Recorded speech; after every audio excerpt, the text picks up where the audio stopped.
સાહેબ, સૌથી અગત્યનો પ્રશ્ન એ છે કે ખાસ કરીને આપણા સૌરાષ્ટ્ર જે ઝોન છે, આપણો પ્રદેશ છે, એના માટે કે સૌરાષ્ટ્રની અંદર છેલ્લા વર્ષોમાં જોઈએ આપણે છેલ્લા 10-15 વર્ષોની અંદર તો કમ્પેરેટિવલી કેન્સરનું પ્રમાણ સતત વધી રહ્યું છે અને ખાસ કરીને યુવા પેઢી છે આનો ભોગ બની રહી છે. તો સૌરાષ્ટ્રમાં કયા પ્રકારના કેન્સરનું પ્રમાણ વધ્યું છે અને એ શા કારણે વધ્યું છે, એની થોડી આપ એના ઉપર પ્રકાશ પાડશો? તમારી વાત સાચી છે. કેન્સરનું પ્રમાણ ઓલ ઓવર પણ વધી રહ્યું છે અને ખાસ કરીને સૌરાષ્ટ્રમાં પણ વધેલું પ્રમાણ જોવા જ મળે છે. એના કારણો જોઈએ તો વધતું જતું વ્યસનનું પ્રમાણ, ખાસ કરીને તંબાકુ છે, તંબાકુથી થતા નુકસાનો વિશે તો તમે બધા પરિચિત જ હશો.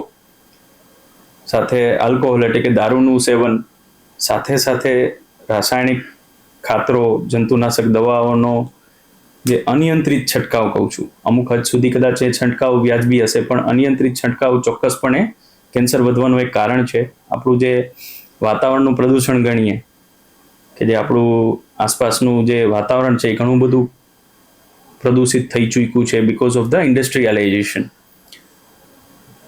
પછી હું જે માનું છું જેને કે આપણી બદલાતી જતી આદતો, પહેલાના જમાનામાં સખત મહેનત કરવી પડતી, હવે સખત મહેનત ઘણી ઘટી જવા પામી છે અને સામે પક્ષે ખોરાક આપણો બદલાઈ ચૂક્યો છે. આપણે વેસ્ટર્ન લાઈફસ્ટાઈલ એડોપ્ટ કરી લીધી છે. બિલકુલ. એટલે કામ ઓછું થાય છે અને ખોરાક સામે પક્ષે આપણને મેદસ્વી પણાનો શિકાર બનાવી રહ્યો છે. એટલે આ બધા ફેક્ટર્સને લીધે હું જે કેન્સરનું વધતું જતું પ્રમાણ જોઈ રહ્યો છું. પુરુષોમાં ખાસ કરીને મોઢાનું અને ગળાનું કેન્સર વધારે જોઈ રહ્યો છું અને મહિલાઓમાં જે છાતીનું અને ગર્ભાશયના મુખનું કેન્સર પણ સારું એવું વધી રહ્યું છે. અને આપણે સમાજ તરીકે આ બાબતે ખરેખર જાગૃત થવું રહ્યું અને આપણી માતાઓ, બહેનો, આપણા જે વડીલો, આપણા મિત્રો, એમને આ જે રોગની અડફેટે આવતા અટકાવવા માટે આપણે સઘળા અને ભેગા મળીને પ્રયાસ કરવા પડશે, મને એવું લાગે છે.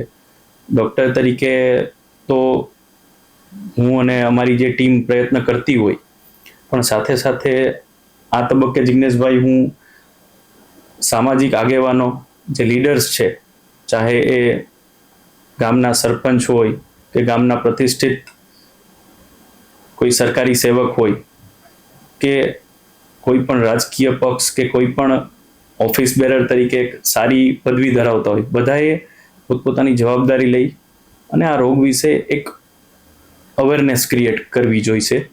તો આપણે ઘણા બધા દર્દીઓને આ રોગથી બચાવી શકશું અને આપણા જે સમાજને આપણે જે તંદુરસ્ત અને પ્રગતિશીલ રાષ્ટ્ર તરફ લઈ જવું છે. બિલકુલ. તો ચોક્કસપણે મને એવું લાગે છે કે આપણે ભેગા થઈને આ મુહિમની જેમ જ અભિયાન ચલાવવું પડશે, કેમ્પેનિંગ કરવું પડશે અને બધાએ પોતપોતાનો રોલ લેવો જોઈએ. ડૉક્ટર તરીકે મારી જવાબદારી છે તો હું લઉં,